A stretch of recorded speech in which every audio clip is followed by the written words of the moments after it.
Welcome back to Garden Talk, brought to you by the Penn State Erie County Extension Master Gardeners. And again, today I'm your co host, Mike Bailey, along with Ellen DePlacido. Ellen, good morning. Good morning, Mike.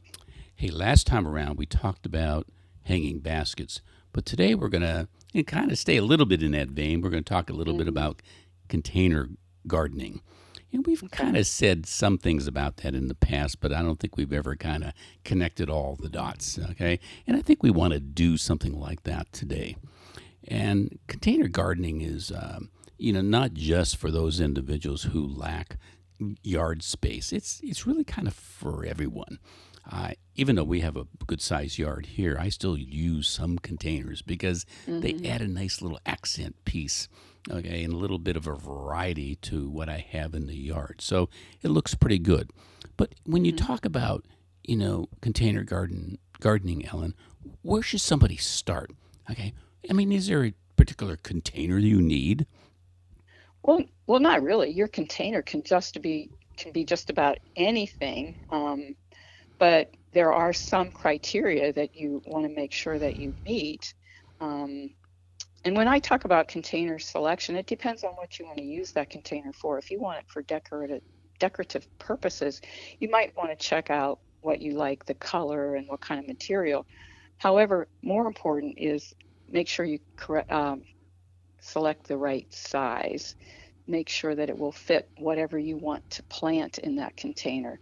How many plants do you intend to put into that container? So make sure that it's large enough, but not too large.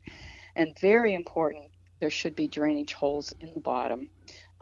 We talk about making sure that you water your plants that are in hanging baskets and containers, but you want to make sure that that water doesn't sit in that container and that it can drain out. And another very important thing is your soil. It's best to use potting soil and not garden soil. Um, you need lightweight soil so that the water can make its way through the soil and drain out of your container. And garden soil does not allow that to happen. So you can make your own potting soil or you can buy it at a nursery. Yeah, you're right. And I think the key, what you said, is to have it a little bit lightweight because if you just Mm-hmm. kind of take some soil from the garden and fill up that pot, when that starts to get warm and dry, boy, that's going to turn really rock hard. It's going to be very Mm-hmm. difficult for the roots of that plant to reach out through that soil and to grab onto the minerals and oxygen and water that it needs. And Mm-hmm. when you talk about the types of plants to put in these containers, it's really they're designed probably more for annuals as opposed to perennials. Perennials are going to be a tough row to hoe, okay, in a container because containers are usually up above the ground, and during the wintertime, okay, they freeze pretty solid, and the Mm-hmm. roots of perennials are not designed to freeze solid above ground. You also need to, like we said, allow that room for growth, allow some space.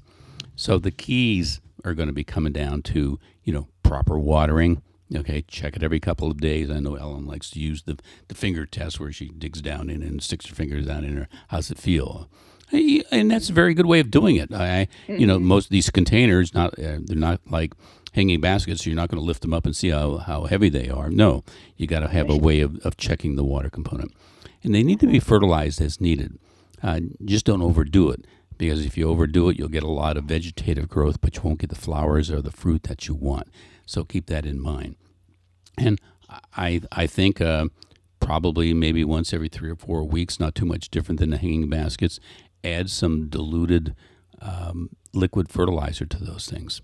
And as far as pests, um, they help a little bit. They keep the plants up and off the ground, so you eliminate some of your pests. But you still need to be observant, especially for things Mm-hmm. like aphids.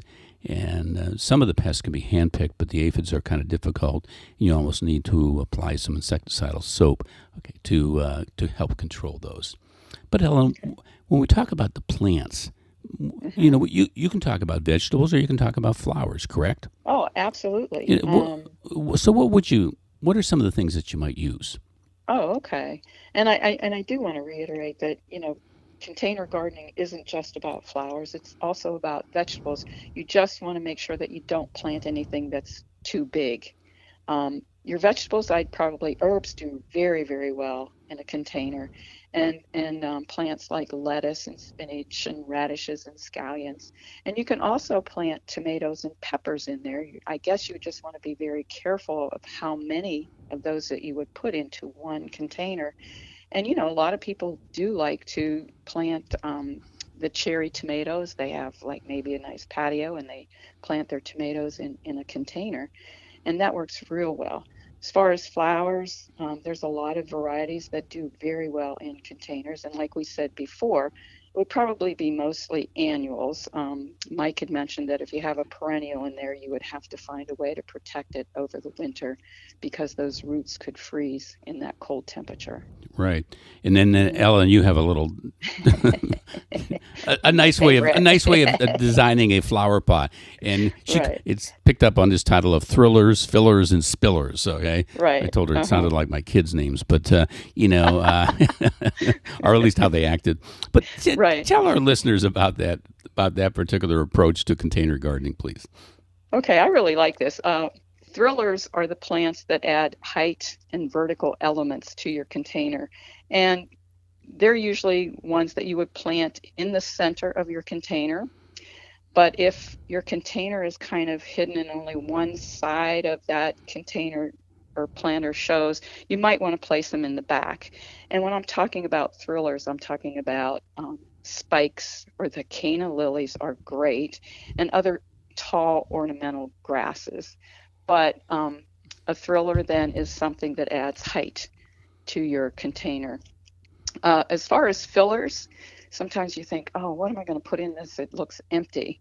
Well, your fillers are the ones that you can kind of put in the middle of your pot and a lot of times around that thriller plant that you have there. And that makes your planter look full.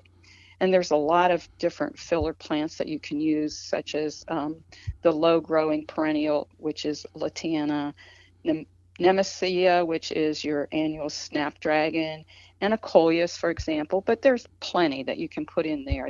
That's probably the easiest to find, maybe, are your fillers.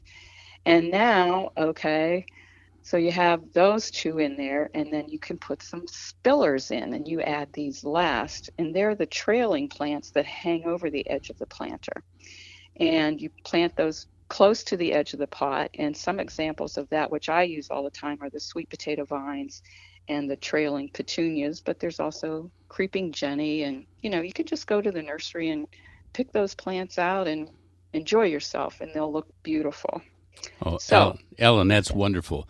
And okay, we've really kind of used our time. In fact, we've gone a little bit okay. overboard. So we're going to remember those thrillers and fillers and spillers. Okay. And thank you for Okay. listening. Bye bye. Bye.